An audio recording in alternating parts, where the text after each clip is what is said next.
It was my third month since moving to America. Chicago's wind was once again lashing the streets. The fire escape of my old apartment building was creaking like a metallic scream. That night, on my way back from the market, I realized I kept looking over my shoulder. It was usually crowded, but the street was deserted. Only the street lamp flickered and went out. There was also the metallic sound of a train passing in the distance. I had just reached the entrance of the building when I saw a reflection. On the opposite pavement was a tall man whose face I couldn't make out. His hands were in his pockets, his head slightly tilted to one side.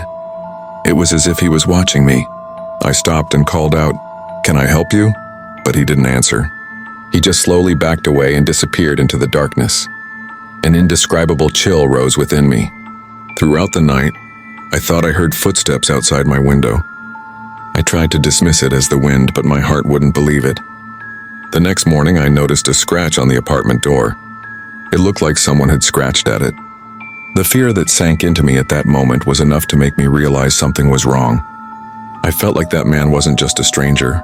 It was as if he knew me, or as if he had been following me for a long time. The next day, I left work early. It was getting dark, and the city's typical siren sounds made me feel uneasy. As I approached the apartment building, I saw the lights of police cars. My neighbor, Mrs. Hall, said in a trembling voice, "I think someone was looking for you." At that moment, all the blood drained from my body.